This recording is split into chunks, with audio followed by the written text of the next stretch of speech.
فالخلع بيضر البنات اكتر ما بيضر الولاد. يعني انا ما احبش ان بنتي تخش بيت في انفصال. ستات كتيره جدا فعلا في مجتمعنا مطحونه، بتشيل الانبوبه كده على كتفها من كل المستويات. طيب معلش سؤال، لو انت طلبتي الطلاق وهو بكل سهوله قال لك تمام روح انت طالق، يا لهوي كرامتي والكبرياء انجرح. 3 نصايح توجهيهم للراجل اللي بيفكر يطلق. لم نفسك.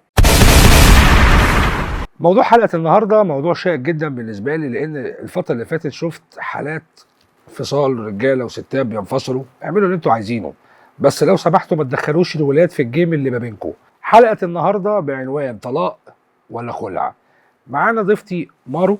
عامله ايه يا مارو؟ تمام. اخبارك ايه؟ تمام. والناحيه الثانيه معانا مروه. اهلا اهلا، ازيكم عاملين ايه؟ نايس، كله جميل. السؤال الاول عندي لمارو، طلاق ولا خلع؟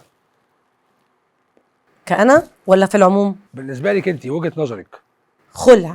ليه؟ عشان انا ما بجيبش اخري بسهوله. بمعنى؟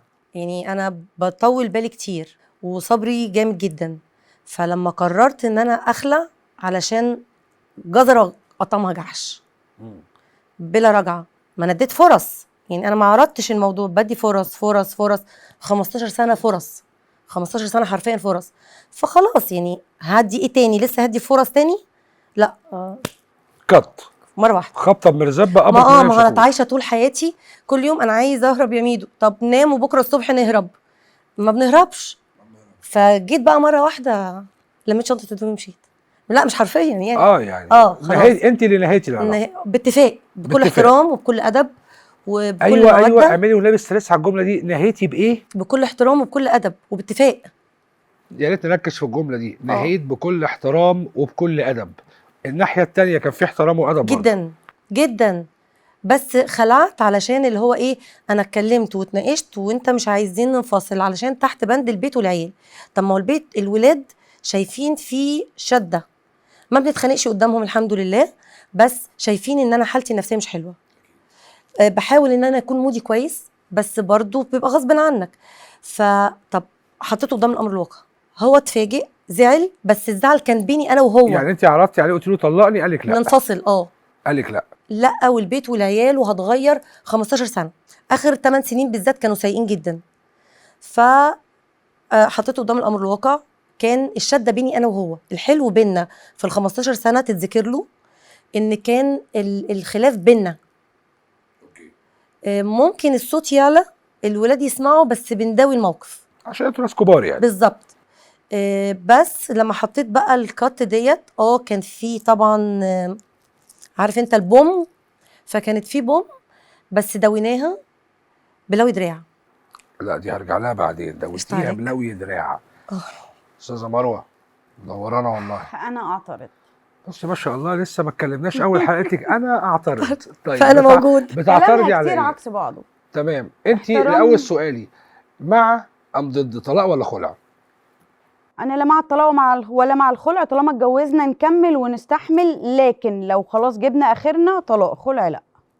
طلاق؟ خلع استحاله. رفض يطلق؟ ما خلعش ابدا. ليه؟ معلش انا بس يعني مش موجهه كلامي ليكي انت يا مارو بشكل شخصي، لكن انا عارفه صحابي وصحباتي الستات بتخلع عشان تكيد، مش عشان عايزه تمشي. انا خلعاك. انا بقول لك اهو بموقع مجتمعي، من واقع صحباتي والناس اللي في دنيتي، نادي، شغلي، دنيتي. انا عارفه بنقعد القعده دي، لا انتي مطلقه يا حرام، ده انا خلعه.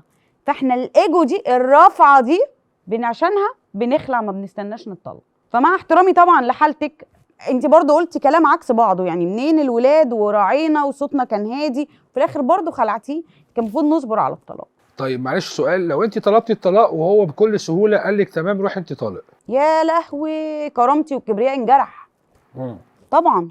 علشان كده بقول لك الستات بيروحوا لده عشان يكيدوا يبقى اسمه المخلوع، ابن المخلوع.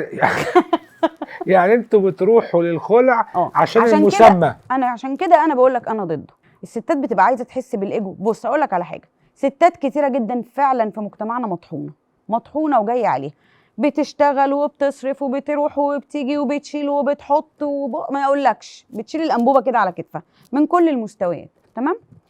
بتيجي بقى في اللحظه بتاعت انا خلاص عايزه امشي، هتطلق واخد كل حقوقي، مش هتاخد حاجه. فبتلجأ لايه؟ للخلع، اهو باسمي برضو بكرامتي، او باسمي قدام كل التضحيه دي خلعتك في الاخر زي رميتك. مارو، وانت متجوزه غلطات جوزك عديتي وغفرتي بلاوي يعني وشفتي السحبه اللي شحتفت. سحبتها دي. مش بقول لك دي بص، خلعه هي يعني. اصعب حاجه. ايوه. لا بص، انا في ناس زيي، بس انا اكتر حاجه ممكن تدمر علاقتي باي حد الكذب. الكذب.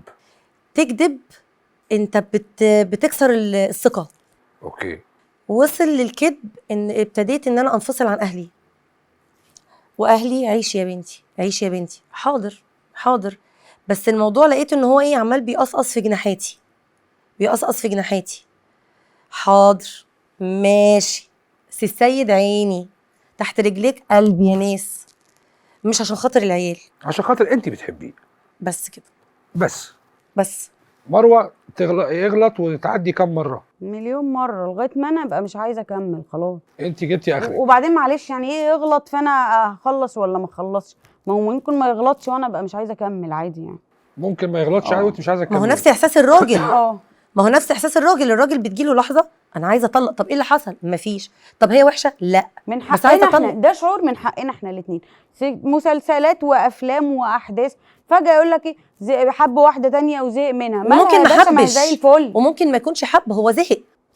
لا ساعتها في الحاله دي خلاص هو بيطلق مع الف سلامه. ابقى انا برضو صنت كل حاجه كانت بيني وبينه. السؤال هنا معلش لمايا، يعني انت عندك ولاد ولا بنات؟ 4 ولاد. 4 ولاد، حلو قوي. ما شاء الله 4 ولاد. عندي جامعه السنه دي. الله، انت متجوزه وانت عندك 9 سنين ولا مش ايه؟ الدرجات دي. مش للدرجه دي. اه لا انا ممكن اقول سني عادي على فكره. لا ما لا بخافش. لا لا خلاص احنا تمام. احنا عارفين سنك هم 29. هقول. لا خاف مش هقول، ما تقوليش. هقول. لا بلاش هقول، ما تقوليش. انا وجهه نظري ان اللي ممكن يشجع الست على الخلع في مجتمعنا ان يكون معاها اولاد زي مايا، هو ده اللي شجعها. لو معاها بنات مش هتخلعوا ابدا، هتقعد لغايه ما يطلقها ان شاء الله، تقعد 20 سنه في المحاكم. ليه؟ قول لي ليه. قلت لك ليه. علشان انت لو رايح تتقدم لواحده امها خلع ابوها هتجري. لا هتجري. مرو هقطعك. لا معلش، لا هقطعك. لو رايح لواحده امها منفصله عن ابوها عادي، المجتمع كله بقى منفصلين. فالخلع بيضر البنات اكتر ما بيضر الولاد. انا ضد كلامك يا مروه. يعني الموضوع الخلع بيأثر على الولد زي البنت. انا لينا صديق مقرب يعتبر قريبنا من بعيد شويه، جيت قلت له انا لو ابني جه يتقدم لبنتك انت ممكن توافق؟ وش كده على طول لا، ما تفكرش ان هو ما يجرحنيش. لا ليه كده؟ يعني انا ما احبش ان بنتي تخش بيت في انفصال، سواء خلع او طلاق، في انفصال.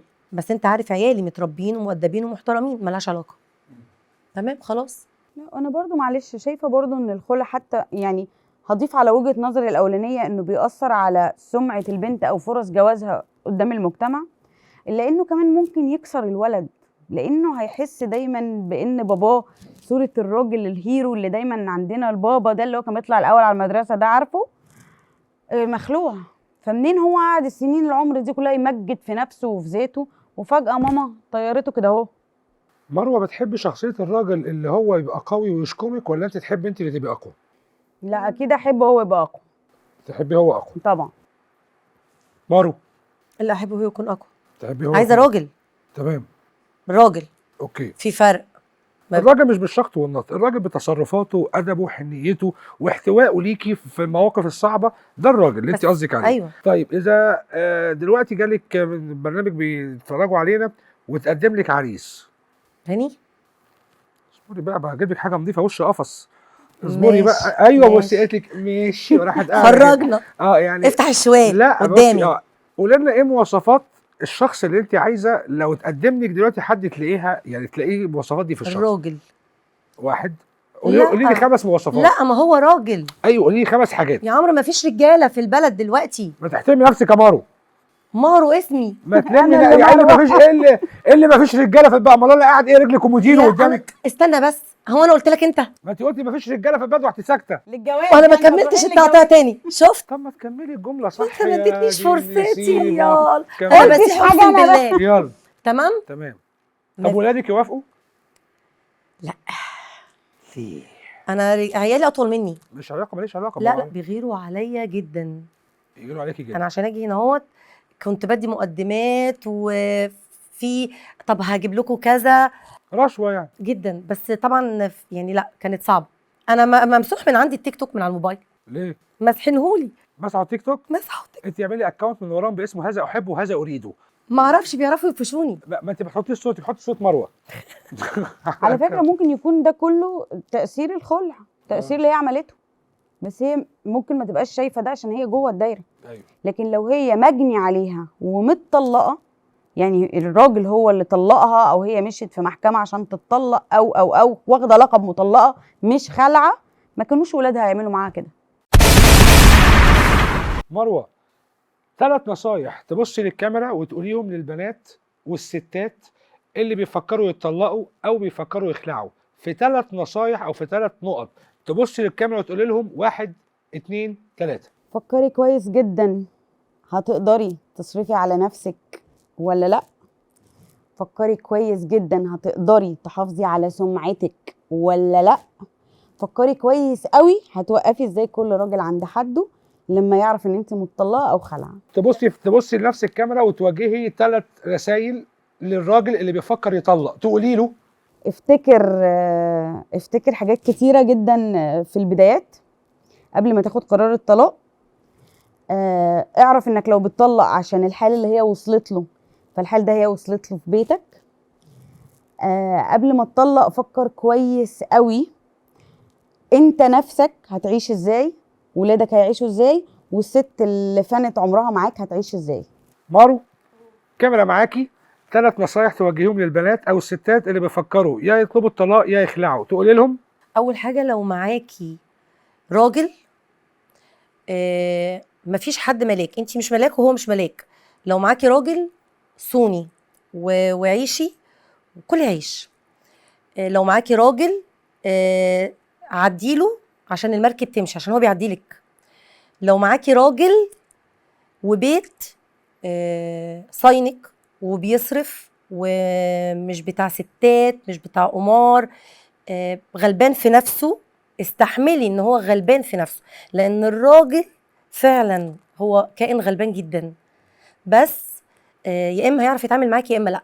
3 نصايح توجهيهم للراجل اللي بيفكر يطلق. لم نفسك وصوم بيتك، ومادام فكرت انت راجل وفكرت انك تفتح بيت، خليك راجل للاخر. والراجل لازم تعرفها، يا اما اتعلمتها في بيت ابوك يا اما اكتسبتها على كبر. فافهم يعني ايه راجل قبل ما تفكر تتجوز، عشان تعرف تفتح بيت وتصون، لان الراجل هو اللي بيحافظ على البيت مش الست. الست بتلم مصايبك. انا سعيد جدا ان انتوا كنتوا معايا، متشكر جدا يا مارو. متشكر جدا يا مروه. عفوا يا عمرو. هقفل بقى بطريقتي، عايز اقول حاجه. الجواز والطلاق يا جماعه هو شركه، اللي بيتجوز ده بيفكر يفتح بيت، هي شركه اسمها شريكه حياه وشريك حياه، هي شركه كل واحد بيخش باسهم. يوم ما تفكروا ان انتوا تفضوا الشراكه دي، فضوها بادب، فضوها باحترام، فضوها بحب. ابعدوا عن السوشيال ميديا، ما تسمعوش كلام حد، ما تقعدوش تعملوا فيديو اصل هو عمل 1 2 3 وهي اصل هو عمل 1 2 3. المعاشره اللي كانت بينكم والعشره الطيبه ليها اصول، لازم حتى لو هتنفصلوا انفصلوا بهدوء وباصول وباحترام. ويا ريت ما يحصلش ده، يا ريت تحبوا بعض. لو حسيتوا انه في مشاكل تيكا بريك، ما تاخدوا بريك، اعتبروها انا بسميها بروف الطلاق. خدوا بروف الطلاق، يعني ابعدوا عن بعض شويه 10 ايام 15 يوم، فكروا انت هتقدري تعيشي من غيره، انت هتعرف تعيش من غيرها. لو لقيتوا نفسكم قادرين تعيشوا يبقى كملوا، وابغض الحلال عند الله الطلاق. ما قدرتوش بلاش كل واحد يبقى فيه عز الدين كرامه وتبقى كرامته ناقحه عليه ويقول لك مين يجي يعتذر التاني الاول، لانكم هتتقفل الاول وفي الاخر هتتصالحوا وهترجعوا لبعض. شكرا لكم جدا، وانتهت حلقتنا النهارده من طلاق ولا خلع. استنوني في حلقه جديده ووقت جديد من، قولوا معايا، وقت اطلاق النار. السلام عليكم. عايزين خصوصية، ايوه، عايزين حرية، وعايزين ثقة من الأهالي. موضوع الكراش. اوه هل في كراش يا لوكا؟ حاليا لا الحمد لله. ببقى بكلم صاحبتي الاقي ان ماما رد عليها، ايوه، ما بتروحي- انا مش عايزه إيه يبقى المشكلة؟ بيتي ده عشان انا اتجوزت فيه، انا عايزه يكون بيتي انا الاول. لما تتجوزي ان شاء الله او لما يكون عندك كارير جيبي لنفسك بيت واثنين وثلاثه. ده رايح اعمل جاي. ايه بعد ما تبرقي لي؟ يعني انا هخاف من التبريئه؟ قلب امك عامل. هتبرق طب اهدي يا ماما، اهدي معلش. مفيش مره تاخدي حاجه فمين كده وانت قاعده؟ ايه فمين؟ يعني ايه؟